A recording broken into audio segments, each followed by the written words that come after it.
And we're discussing the Nelson Mandela Bay Metro. It's been a hotly contested metro since the 2014 results came in, the elections in 2014 came in, and since then opposition parties have been gunning for that municipality. We've seen the ANC as well on its door-to-door campaigns. It's been on the campaign trail in Nelson Mandela Bay, but it seems as though that the results aren't paying off at this point, Minister Jeff Radebe.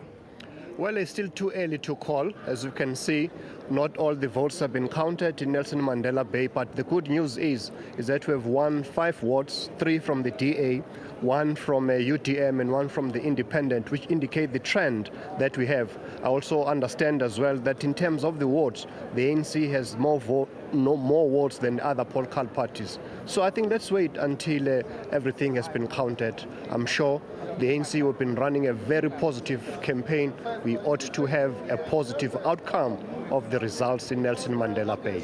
The issue normally with wards is that wards don't translate into PR results, and that's really what you need to gain a municipality. Well, as I've said, not all the votes have been counted. We're still waiting for Uitenhage and other areas. So by the end of the day or sometime tomorrow, I think the picture will change positively for the ANC. Has the ANC sat down with its election machinery, probably in a war room, with regards to Nelson Mandela Bay, because it has been an issue, including the city of Tshwane, whether the ANC would like to go into majority with any other political party? Well, I think that point does not arise at this moment in time, because issues like that arise out of the outcome of any electoral results. For now, we are steaming ahead to win all the metros in the Republic of South Africa, including Nelson Mandela Bay. Well, let's just quickly bring in the DA's James Self, who's standing right next to me as well. James, as it currently stands with the results that we have in now, the DA is currently leading with about 50%. The ANC still remains confident that it will retain that municipality. Our projections show that we will be the leading party in that municipality. We intend to take over that municipality. It's been shockingly run. It has the largest number of bucket toilets of any major urban centre in South Africa. It has the highest wasteful expenditure of any municipality. And it has the biggest housing backlog. There's lots of work to do. We are determined to fix up that municipality. We've got the people, we've got the plans, and we want to take that municipality over. Well, as we just heard there from Jeff Radebe, ANC members saying that they are still confident that all the votes have not been calculated, and at the end of the day, come tomorrow, they will have all those votes. Yeah, well, we've got a very sophisticated model that projects votes for us.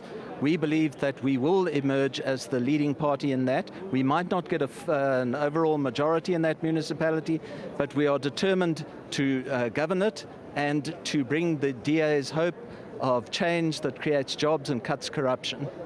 And you just spoke now that there's a possibility that you might not get an overwhelming majority. Does this mean that the DA will be looking into a coalition? And is there a possible coalition partner that you're currently considering that the EFF is trailing just behind you guys? Well, one doesn't talk coalitions until the figures are up. But if the figures show that a coalition is necessary, we then sit down and we work out with whom to form a coalition, what are the terms of the coalition, and whether that coalition is acceptable. What are some of those terms? Well, we would want honest government, we would want clean government, we would want government that was that rooted out corruption, we would want a government that created jobs. And if we could find in a coalition partner a party that agreed in the same things, then we would consider going into coalition with that party or parties. Okay, well, let's quickly bring in the EFF's Deputy President, Floyd Shivambu. Are you guys at all excited? Firstly, it seems that the EFF has increased its numbers nationally, but particularly looking at what's happening currently at the Nelson Mandela Bay, do you think the EFF has dropped the ball probably there?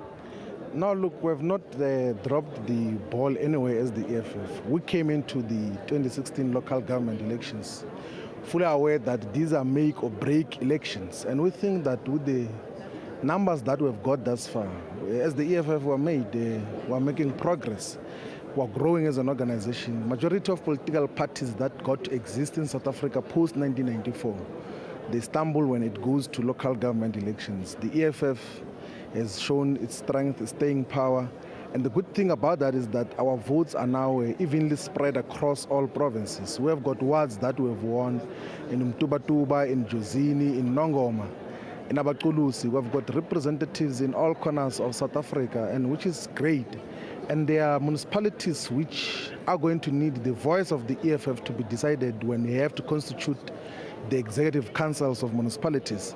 So I've grown stronger as an organization, and we really thank the people of South Africa for voting for the EFF in their numbers. And we know that we couldn't reach out to as many voters as possible, but we are satisfied with the numbers that we have received thus far. We will not disappoint, because every time we're given a mandate as the EFF, we make sure that it becomes a decisive mandate and we utilize it to the maximal benefit of the people of South Africa. So those who have voted for the EFF in their municipalities, they must be rest assured that the EFF is going to represent them properly, is going to make sure that the basic things that they've been fighting for, water, electricity, sanitation, are going to be fought for by councillors of the EFF, even when they're on the opposition benches.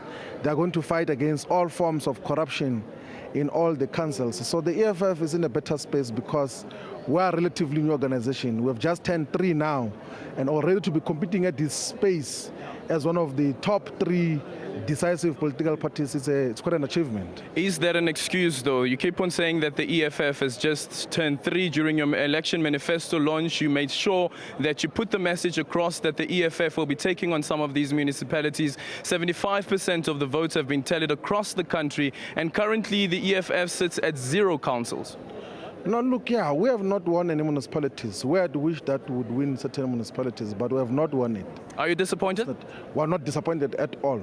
We are not at all disappointed. We welcome what the people of South Africa have said we should work with. When we contested the elections in 2014, we wanted to win national government, and we did not win. We got 6.35%, and still we utilized that 6% to represent the people of South Africa and our voters far much more effectively. And that is exactly what we're going to do, the mandate that the people have given us. We will never look down on the vote that we get from our people. We will never look down on the mandate which our people give us. We couldn't reach out to as many people as possible because obviously we did not have a billion-rand budget. But those who could reach up to, they were able to vote for the EFF, and we're happy. That is why we're grateful for their support and their votes. So does this at all show that the country, the majority of the country's nationals haven't expressed their confidence in the EFF? The EFF has shown us stadiums that are filled to capacity, some even overflowing, but that hasn't resulted in the numbers at the ballot box. I think that the outcomes of elections are reflective of so many aspects than generally what is the general feeling of the people. Well, we accept it as that for political processes to go ahead. Sometimes electoral outcomes can be an outcome of how much money you have as a political party, how much money you have to buy people, how much patronage you possess, how much fear you instill in old grannies' hearts that if you are not voted into power, they're going to lose their pension funds and all those other things there. So there's lots of things which elections are reflective of. And we exist in such an environment, fully aware that there are lots of dynamics that are at play. But even under such difficult conditions, the EFF is growing. A bigger number of people than they were in 2014 are showing confidence in the EFF, and we're proud of that. We're going to show respect to that, and we're going to grow even further. And at the ultimate end, when majority of the people have been reached by the EFF, have been spoken to by the EFF, we are going to be government of South Africa, and will provide direction on the struggle for economic freedom and how our people get to benefit out of the land, out of the mines, out of the natural resources that exist in our country. Well, Economic Freedom Fighters Deputy President there, Floyd Shivambu, speaking about the results after trickled in. Remember that the EFF also went into these elections saying that they will be winning some of those municipalities, and as it currently stands, that is not the situation. Well,